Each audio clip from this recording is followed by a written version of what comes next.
I quit, Karen reported me to HR for it. I was the director of sales ops for a 40 million per year software company. Karen was on my team.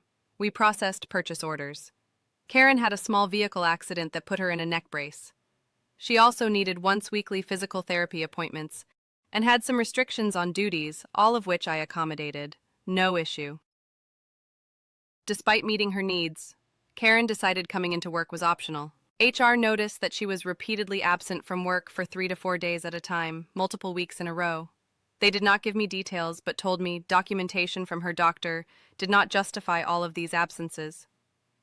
To make matters worse, Karen would never give notice that she was going to be out, and sometimes would just no-show without ever calling, nor indicate how long she would be out. HR eventually told Karen she needed to either attend work more regularly or get a doctor to sign off on short-term disability. This worked for me. I would rather Karen take extended time off so I could get a temp to take her responsibilities than be absent frequently with no warning. Karen's original doctor would not document a need for disability, so she found a doctor who would. She bragged to the team that she found a doc that would sign off on anything. So Karen went on disability, and I was able to get a temp to cover her until she returned. Even though co-workers, who kept in contact, told me Karen was going to clubs and dancing and such, I didn't care. That was between her and HR. For now, at least, the work was getting done. The time period of Karen's short-term disability eventually expired. At this point, she either had to come back to work or go on long-term disability so I could replace her permanently. Karen's sign-anything doctor would not give her documentation for long-term disability, so Karen grudgingly came back to work. She quickly went back to being absent all of the time. She also refused to do even the basic duties of her job. I went to HR and told them things were not working out and that I wanted to replace her. They were on board with this plan. HR brought Karen in for the talk, but Karen flipped out and said she would sue. Suddenly, HR was not on board. Didn't matter that Karen really had no legal standing. Just the threat of a lawsuit made HR decide it was more important to make Karen happy than to let me have a functional ops department. In one instance, I asked Karen to do purchase order review, and she complained to HR about me bossing her around. I'm her boss? HR told me that I could no longer give assignments or work duties to Karen. What the When I said that was fine, as long as they let me hire someone else to do Karen's job, they refused to give me a rec for a new employee. This went on for months, and Karen quickly learned she could complain to HR about anything and get her way. You would not believe the accommodations she was given. Meanwhile, she made no effort to hide that she was not really injured anymore, was barely coming to work, but was still getting paid.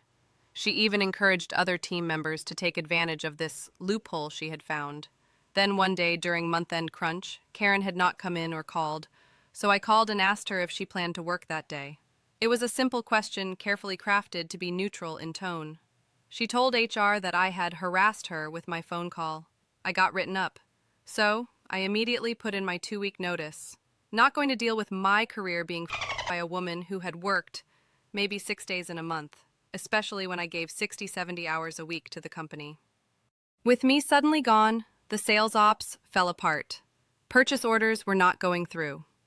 To address this emergency, a company's senior VP took over sales ops until my replacement could be found.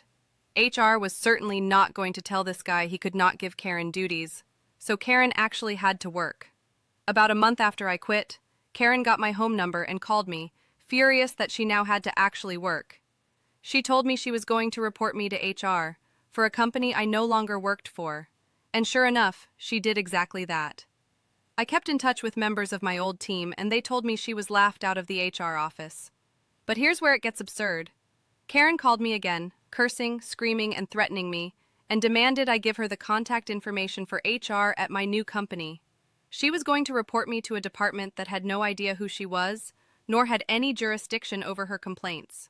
The stupidity was unbelievable, and I giggled at her right up until I hung up and blocked her. Last I heard, Karen was finally fired, got 0 unemployment benefits, and ended up moving her and her kids in with her mom.